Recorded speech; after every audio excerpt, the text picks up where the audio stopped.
Hi, this is Zach May with the Bulletin Board Heroes here at Zach's Traders Cafe for Wednesday, the 26th of June.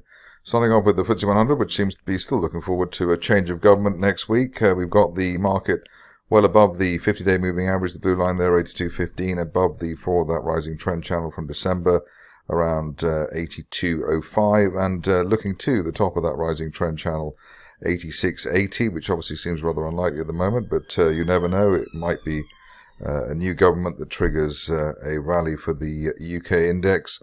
Double bounce off RSI 50 in the RSI window, so that is also effectively a double positive, double leading indicator for the market. Just waiting for an end of day close above 8300 to take us up to the initial June resistance, 83.71. Obviously, the top of the channel is for later in the summer. If we do break down, not expecting anything lower now than 8100, which is basically May, June, or current May-June support. Next up is the DAX, which was having a few problems of late, but here we managed to cling to the floor of that rising trend channel, adjusted one from October, the floor of the channel there around 18,100, but a rising 50-day line as well, 18,300, and looking for an end-of-day close above that to give us a move up towards retesting last month's resistance through towards 18,900. RSI still below the neutral 50 level at 49, so not quite out of the woods yet. We want to see the RSI above 50 and the DAX above its 50-day moving average. Obviously, you can see the top of that channel there heading for 19,700, but at the moment that's something for July or August rather than the rest of June, presumably. On the downside, April support there is 17,600, the worst we're expecting, and hopefully we've already put in the near-term support for this market. Moving on to the Dow, which didn't have such a good day yesterday, but still well above its rising 50-day line, 38,700, and the floor of that rising trend channel at 38,600 or so. While we're above that area, still looking for a retest of the 40,000 area, the best levels of the best levels ever, in fact, and ultimately up to 41,500 at the top of that rising trend channel from late July last year. And RSI still above neutral 50, so hopefully yesterday's move was just a one-day wonder for the bears. Moving on to Bitcoin, which has not been covering itself in glory of late. Still got the risk of a test of the 200-day moving average. That's around 57,500, possibly even the March support line projection down to 56,000.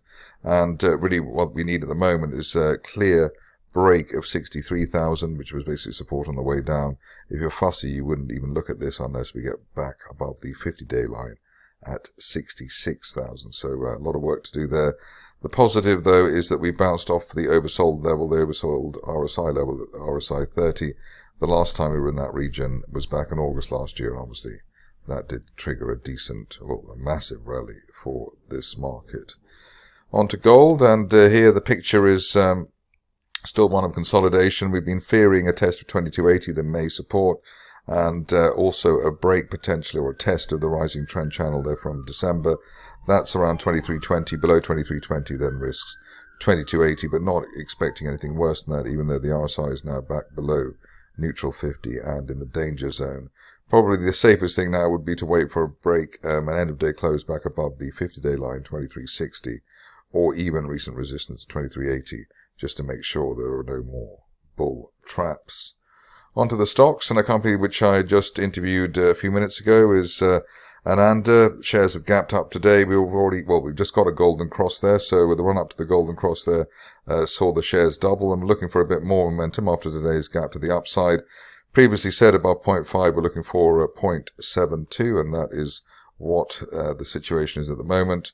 And we're, at least while we're above the latest gap floor, 0.45, hopefully 0.7 plus will be on its way for this stock. Next up, Avacta, where there was lots of verbal jousting in the RNS today, and in fact, the share price up rather than down. I didn't think the RNS was that great, but we bounced off the 50-day line there at 43 pence, probably 44 pence to be more accurate, and above that, looking for 53 pence plus at the top of that broadening triangle from back in April. So I think it's a good sign that the shares have bounced after today's RNS, and also they bounced off RSI 50, which as we know, can be a decent leading indicator on the upside, as it is on the FTSE at the moment. Moving on to Clontarf, where suspicions that the latest rally was not a one-day wonder proved to be correct. In fact, we've very narrowly missed the target there, 0.07, which we were looking for. Hopefully we'll get that over the next day or two, but very pleased with that forensic charting. In fact, so pleased that it's almost time to draw in a fresh target there. The upper parallel of that broadening triangle from January is heading towards 0.11, and that's a target for the end of next month. We've got a rising 50-day line, and hopefully that will power the stock through recent resistance, which was basically around 0.06 pence, and ideally we stay above that ahead of a move up to 0.11, which obviously at the moment seems to be rather optimistic. Back on to Dekel, which we looked at recently as well. Good to see progress here within that broadening triangle base that the shares have delivered since the beginning of the year. Finally, the market waking up to the group's attractions, rising 50-day line, clear candles there for the last week or so as well, and looking for 1 3/4 pence by the end of next month, or hopefully even sooner than that. If we're really lucky, it would be by the end of this month. We want to stay above the initial April resistance, 1.35, ahead of a move to 1 3/4, possibly. Moving on to Eco Atlantic, and here we've had a bear trap rebound from below a sharply rising 50-day moving average. That means we're looking for at least a retest of the 16 pence area over the next couple of weeks, and in fact, we are still looking for 20 pence by the end of next month, while we remain above that 50-day line on Eco Atlantic. Next up is a stock which I was hoping was going to be the next, the UK's Nvidia. So far it hasn't quite done that, but you never know, it's still time. Rising trend channel base there, and bouncing above the floor of that channel, the notional floor of that channel, around 45 pence. The longer we do that, the greater the chance of a move up to 80 pence as soon as the end of July. Hoping that this recent price action is actually a W-shaped rebound, and we have a quick break of the middle of the W, let's say, at 51 pence over the next session or two. RSI now onto 50 as well, so that is helpful. But we just want to basically break that 51 pence level on an end of day close basis. If you're fussy, you'd wait for 54 pence, but obviously that's giving away the upside at the top of the latest gap down. On to Gelion, and here we can see that the shares have done sort of what we wanted them to do, but not necessarily all in one day. But here you can see that we had them mapped up to hit 33p, which hopefully we'll do in the next day or two. Next level up is up to 45 pence, which we're looking for by the end of next month, while we remain above previous resistance on the way down, the initial 2024 resistance at 24 3/4. Another dark horse that we've looked at recently, but haven't needed to follow up is Intercede. Here you can see we've gapped up within a rising trend channel. That's been in place since basically July last year, and looking for the shares to hit 160 plus by the end of next month. Ideally, we stay above the latest gap floor at £1.26 on an end of day close basis in the meantime.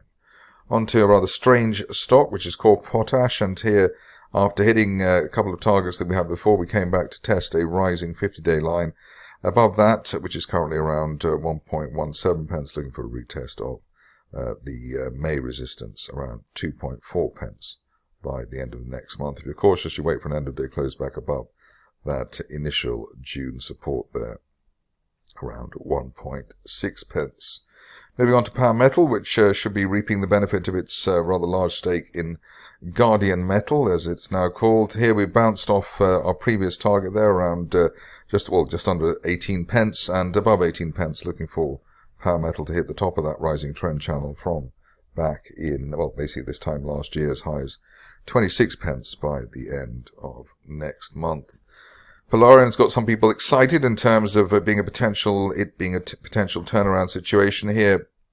We broke the neckline resistance there at around 1.6 pence, had a little bit of a rally, but then they came back to test it. Above 1.6, still looking for the top of that rising trend channel at 2.8 pence, hopefully by the end of next month or even sooner. Last two are next, and first one is Reach, which is hit the second target there, which was up to 96 pence. Above that, looking for a fresh leg to the upside, perhaps as high as £1.20 over the next couple of months, so maybe sometime in August time for that. But the key here is staying above recent broken resistance at 93 pence. That would be the best case scenario for Reach to do while ahead of a move up to £1.20.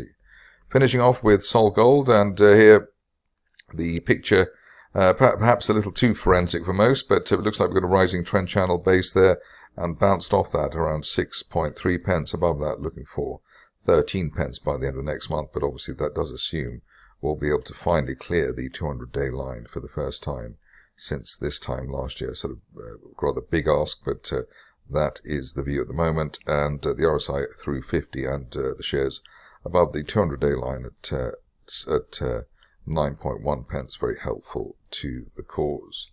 That's for me today. More updates tomorrow.